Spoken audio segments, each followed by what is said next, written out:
તો રાજસ્થાનના બાંસવાડામાં સભા દરમિયાન પ્રધાનમંત્રી મોદીએ આપેલું એક નિવેદન વિપક્ષના નિશાને આવ્યું છે। પ્રધાનમંત્રીએ સભા દરમિયાન સંબોધન કરતા કહ્યું કે જો કોંગ્રેસ ફરી સત્તા પર આવશે તો દેશની સંપત્તિ ઘૂસણખોરો અને જેમના વધુ બાળકો છે તેમને વહેંચી દેશે। જે બાદ વિપક્ષ તેમના પર હુમલો કરી રહ્યા છે। કોંગ્રેસના સાંસદ રાહુલ ગાંધીએ ટ્વીટ કરીને લખ્યું કે પહેલા ચરણના મતદાન બાદ પીએમ મોદી ગભરાઈ ગયા છે અને હવે મુદ્દાઓ પરથી ધ્યાન ભટકાવવા માંગી રહ્યા છે।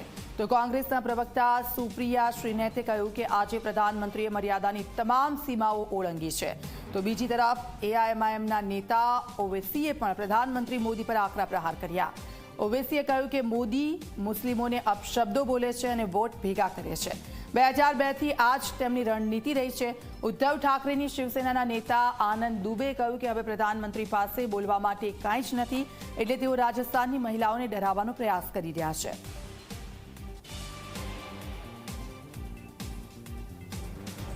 आपको मंगलसूत्र पर इतनी घटिया गंदी टिप्पणी नहीं करनी चाहिए थी कि हम औरतों का मंगलसूत्र लेकर लोगों में बांट देंगे। यह सिर्फ एक जेवर, एक गहना नहीं होता है। यह दाम्पत्य का वो प्रतीक है जो औरत धारण करती है और पूरी निष्ठा से उस धर्म को निभाती है। आप भले इसको ना समझिए, लेकिन इस देश के करोड़ों महिलाओं का, करोड़ों बेहताओं का आपने आज घोर अपमान किया है और आपको माफी मांगनी चाहिए।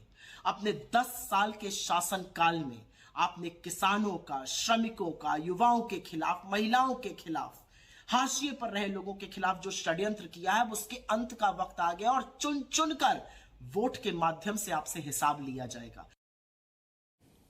उन्होंने कहा है कि कांग्रेस का मैनिफेस्टो है वो लोगों की जायदाद लेके मुसलमानों में बांट देगा, औरतों के जेवरात ले लेगा। मुझे ताज्जुब होता है, देश का प्रधानमंत्री ये ज़बान कैसे बोल सकता है। और अगर उनकी बात ये सच होती तो कांग्रेस 50 साल हुकूमत में रही है, सारी हिंदुओं की प्रॉपर्टी लेके अभी तक तो मुसलमानों में बढ़ गई होती। कांग्रेस का अगर ये कल्चर होता तो 50 साल के अंदर तो कर दिया होता ना। आज तो सरकार नहीं है, तो प्रधानमंत्री देश के लोगों को गुमराह करते हैं, इसके अलावा कुछ नहीं है। विकास के मुद्दे पर बात करिए, नौजवान पर बात करिए, किसान पर बात करिए, रोजगार पर बात करिए, महंगाई पर बात करिए। आप ऐसा कैसे कह सकते हैं कि कांग्रेस अपनी मैनिफेस्टो में अगर चुनकर आ जाएगी तो वो सभी माताओं बहनों के गहनों को, संपत्ति को कब्जा कर लेगी? ऐसा कुछ भी कांग्रेस नहीं करने वाली, ऐसा कुछ भी महाविकास आघाड़ी नहीं करने वाली।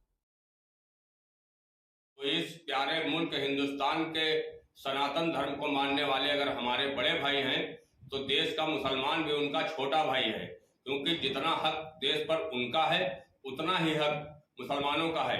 लेकिन भारतीय जनता पार्टी वोट की जो सियासत करती है, एक तरफ मोदी जी और अमित शाह जी तो मुसलमानों से वोट की सियासत करते हैं कि हमें वोट उनका चाहिए, लेकिन जहां पर विकास की बात आती है, मुसलमानों की शिक्षा की बात की आती है, स्वास्थ्य की बात आती है, तो भारतीय जनता पार्टी अपने मैनिफेस्टो से मुकर जाती है।